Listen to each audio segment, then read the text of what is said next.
Africa runs on the small, the bold, the unstoppable. SME Drive, the heartbeat of the real economy. From spaza shops to boardrooms, we fuel builders and believers, the makers, the movers, the markets. SME Drive, where hustle becomes industry.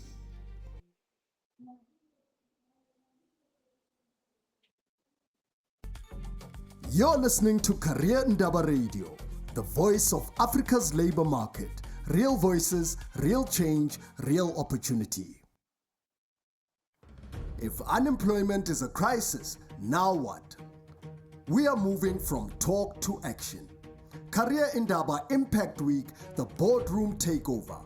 A 5-day live broadcast activation from 27 to 31 October 2025, 6 a.m. to 8 p.m. daily. Hosted by Career Indaba board members leading Africa's biggest conversations on employment, skills, youth empowerment, and inclusive growth. Bring a pledge, a placement, or a partnership. Catch us live on careerindaba.org and all our social media platforms. Career Indaba, the voice of Africa's labor market.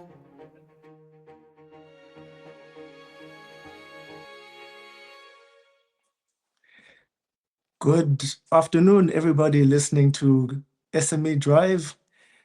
Happy to be here. Happy that I've got people that are keen to listen to the show, people that are interested in the role that SMEs have to play in career growth, development, economic development, and really dealing with some of the major economic challenges that we're having in the country today.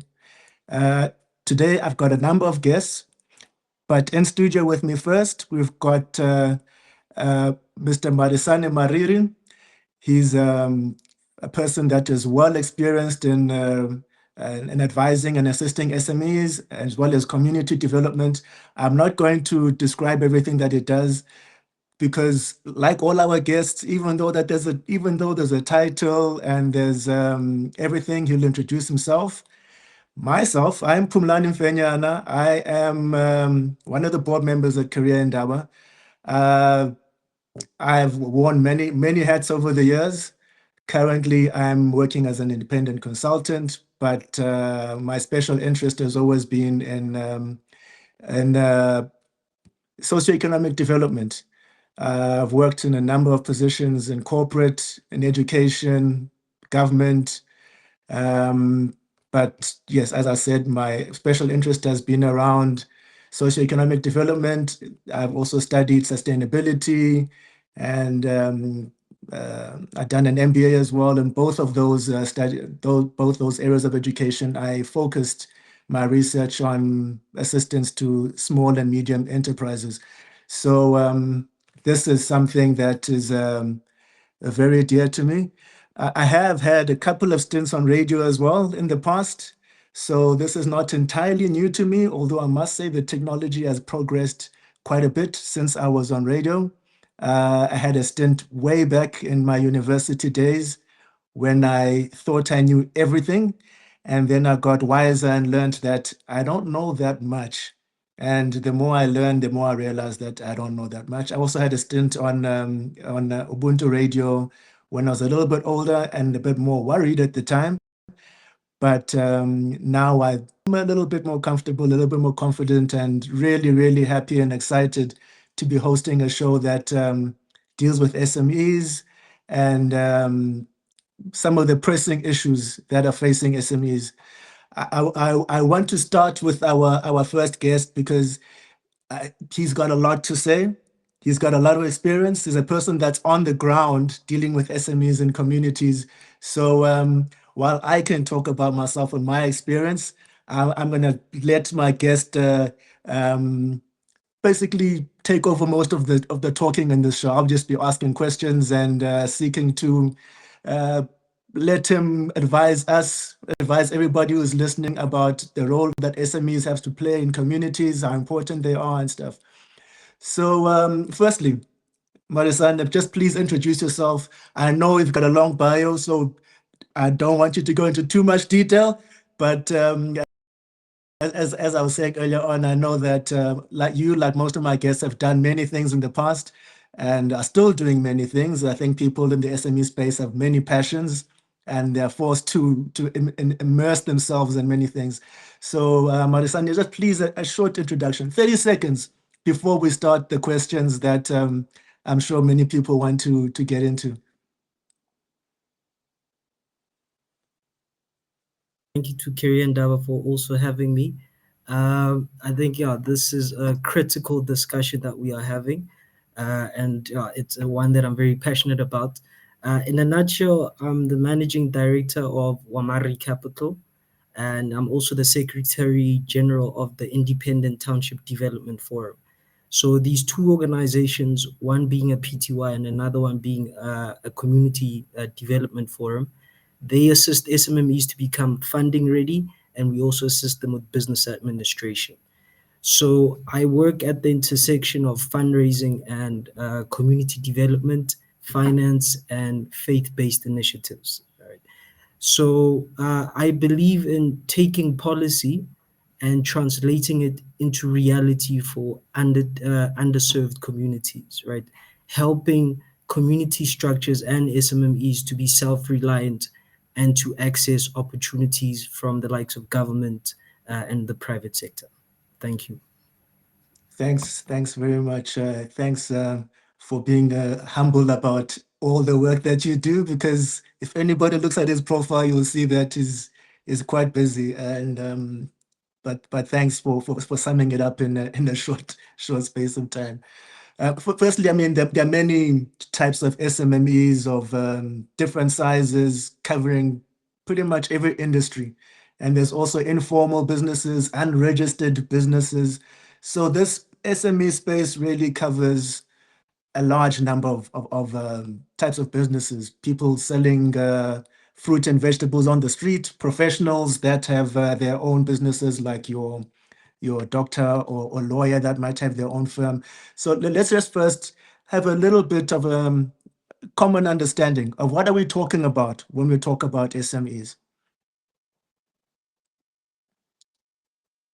So SMMEs are the backbone of our economy, right? Small medium enterprises, they contribute around 40% to GDP and provide over 60% of all employment. In communities like ours, Middlelands in Soweto, small businesses are not just economic actors, they are social stabilizers. A single SMME often feeds several households, supports local suppliers, more importantly, circulates money within the same neighborhood. Through the Independent Township Development Forum, ITDF, we've seen firsthand how a small catering business or construction subcontractor can change a local economy once given structure, compliance support, and access to finance. So SMMEs are not just income generators, they are the pillars of community resilience. So one might ask, do we really need SMEs in our communities? I mean, why not just let big business take everything? They're more organized. They're already in most townships and most communities. Why not just let them do everything and stop this headache about SMEs? Well, big business is important for investment infrastructure, but SMMEs localize economic impact. When a large company or government project partners with smaller local suppliers, the development effect multiplies. The same brand creates jobs, skills, and community value several times over. For example, in Meadowlands, there's a Johannesburg water reservoir project with roughly about 70 million. The main contractor set aside 30% for local SMMEs. That's about 10 million in local opportunity. Yet many small contractors lack funding or compliance to participate. So through ITDF and Wamari Capital's Shared Services Center, we're closing that gap by helping these firms become tender and funding ready. So you talk about compliance challenges. Uh, Is it in the best interest of SMEs to worry about compliance? I mean, there's so much registration that has to be done with SARS and UIF and a whole lot of things. I've heard a number of people go as far as saying, "Hey, man, if I register my SME, SARS is going to come after me." So, what would you advise SMEs and informal businesses with that kind of attitude? How would you advise them? Is there any benefit to registering at all, given that SARS will come after you? I mean, they always say that two things are for sure. One is death and the other is taxes. There's no escaping both of those. What would you say to people trying to run away from these things? Yes, compliance is important, but only if compliance becomes a service, not a barrier. Once registered, SMMEs unlock access to contracts, funding, and legal protection. Through the hybrid administration hub, we simplify that journey. One desk, one database, one ecosystem. A single business can register, apply for tenders, manage payroll, submit tax returns, all supported by the same hub. It transforms bureaucracy into a growth platform rather. So people shouldn't try to run away from this. They shouldn't fear they shouldn't fear or try to escape from these regulatory issues. The now let's talk a little bit about this compliance and the I don't want to say red tape, but the barriers that people or small businesses have to comply with when it comes to accessing funding and that kind of thing. Can you elaborate later? Can you elaborate a bit more within that space? Do we need to change regulations, for example? Do we need to just educate people more? I know that a number of businesses you find that I'm my own accountant, I'm my own bookkeeper, I'm my own lawyer, I'm my own everything. I'm a 1 or 2 person business. So what can you advise in that space? A 1 person or 2 person business now wondering or worrying about a multitude of regulatory issues. So I guess the question is, how does compliance assist SMMEs, right? What's in it for them, right? So compliance is a passport to opportunity, right? So once compliant, a business can apply for tenders, invoice financing, or micro PO funding. Take, for example, a small supplier in Meadowland who needed 14,000 to fulfill a stationary order for a government department. Through ITDF's local office, we help prepare documents and refer them for purchase order funding via the likes of Spartan SMME Finance. Uh, they were paid, delivered on time, and built a track record. Small deal, big difference. That's why compliance matters. It converts potential into performance. Um, so if we dig deeper into your question of a one-man show doing everything, that trend, if you look at big corporates, a lot of big corporates have moved away from that. And there's a model called the Shared Services Center, where through a shared services center, SMMEs or organizations can cut down on their administration cost by 70%. So it compliance is a passport to opportunity, but you also now need to centralize your administration through shared services centers.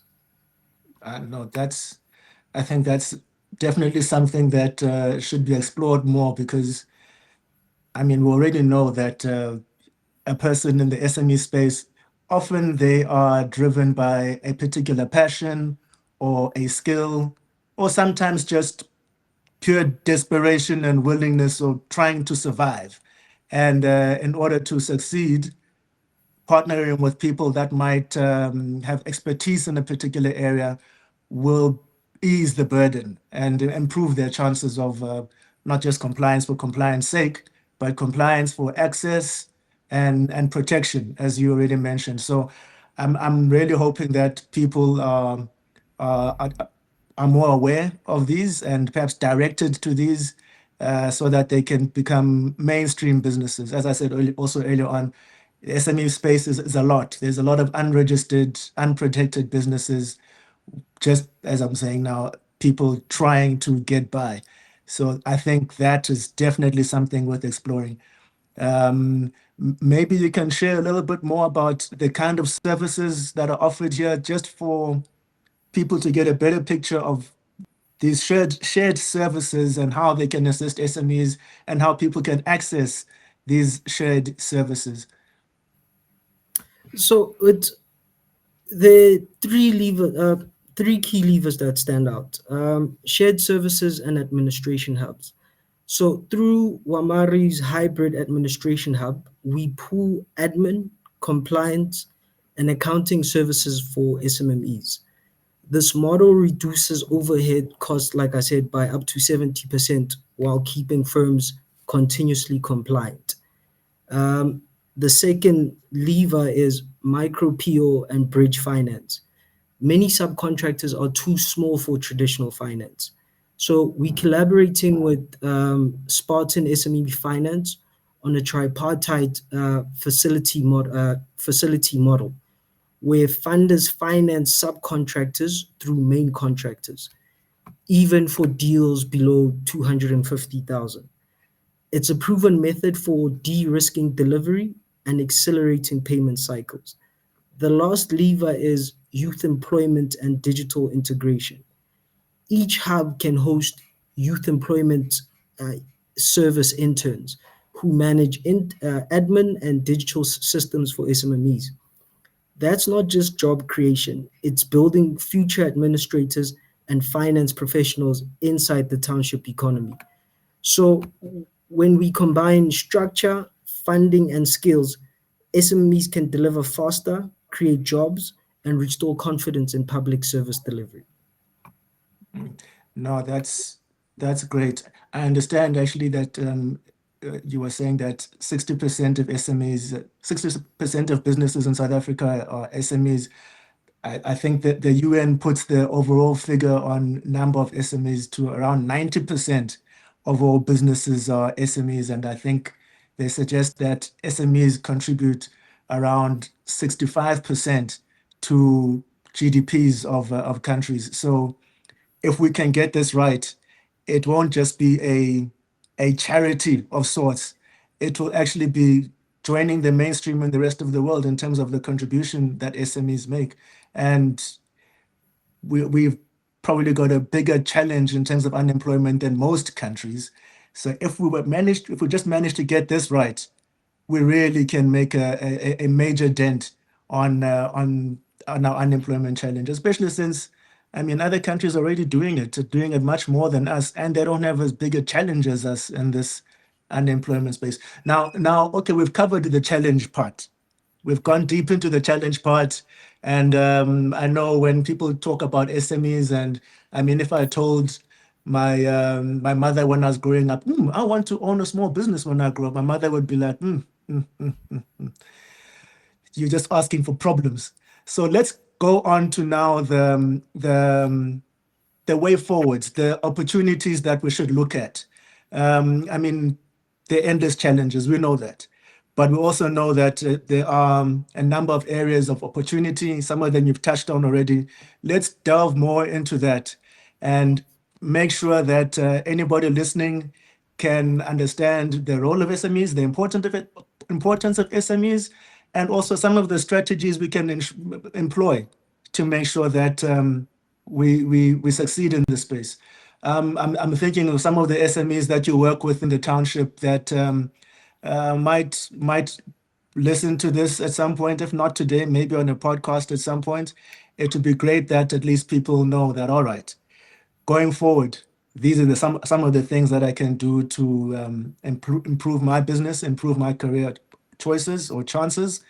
And also on the other side, the people in the policy space, the people in the big business space, let's now look at what they can do to help our SMEs, not even just help, but often help looks like SMEs are asking for charity, but also looking at how there are mutual benefits to working with SMEs. I think we're going to focus the rest of the show on that part. So at least everybody leaves the show with like, okay, yeah, there are challenges, there are some solutions to the challenges, but going forward, this is what we can do. This is the kind of direction we can have. Let's delve in there. What's your first comment on this space? I think maybe to use an example to make it visual. So if we look at the example I cited earlier, that there's currently a project in our ward in Meadowlands, a project with 70 million, and 30% will be allocated to SMMEs. That's 30%, right? Now, it's a project that will run over 12 months. So a lot of the SMMEs, just for them to comply, it'll cost them about 3,000 to 4,000, right? So you have an experienced artisan who they've been doing the work for years, but they don't have the paperwork, and they haven't felt the need to uh, invest in the paperwork. So now, just to apply for the contract without a guarantee of them getting the contract, they will need about 4,000. So we have organizations such as the Gauteng Enterprise Propeller that provides grants to SMMEs for such needs as compliance support, right? But GP cannot do it alone, right? So GP gets thousands of applications a month. So we need to centralize our administration hubs, because the same support that is available from GP is also available from corporates through their ESD programs. So instead of having these different development initiatives in silos, especially in underserved communities in townships and rural areas, we need to centralize these development services where we have ESD opportunities and government opportunities under one umbrella. So every township and every rural area needs an economic center, right, where they can access all of these administration services such as bookkeeping, HR, legal, all in one center. They get a grant in order for them to sort out their paperwork. Post that, they are now eligible to apply for a contract like such as the Joburg Water contract. During the 12-month period, they will need to employ staff. So instead of them employing staff out of their profits, we can then use the YES program and get them to employ unemployed youth, which will then be paid for by the YES program. So if an SMME planned to spend 6,000, for instance, a month on an employee, through the YES program, that could be a cost saving for them, and that business could then take on that intern and have a cost saving while transferring skills and while we've created a job. So this project in our ward aims to appoint 10 subcontractors. If we take this model where we have an office hub for the subcontractors, we connect them with opportunities such as the GP opportunity to get them compliant. We then also give them business administration services and get them access to funding. Now, whereas this project was just going to run for 12 months and then that's it, we can take these subcontractors, get them to be compliant and run and operate efficiently. And beyond this 12-month project, they then can also be sustainable because we would have capacitated them and helped to look for additional business beyond these 12 months. So my challenge is we have started doing this as WAMARI Capital in partnership with ITDF. My challenge is, and my invite is, any partner that is looking for a central hub for development and for funding and for community engagement, we are ready to partner based on the example that I just gave. And I feel we can replicate that model in other scenarios, such as in mining towns. No, thanks. I'm loving this option, or not option, this demonstration that there's mutual benefit. It's not a charity. There's benefit from benefit on both ways in terms of creating employment. Also, people partnering, they benefit as well. You get a service. It's not like just a handout. There's benefits all around here, and of course, our huge unemployment problem. We start attending to it without looking at it as a charity case, and also demonstrating that township businesses and things don't necessarily just cause problems. It's not a rowdy mess there on the side that we have to worry about. There's opportunity there. There's people with skills, and of course people with livelihoods.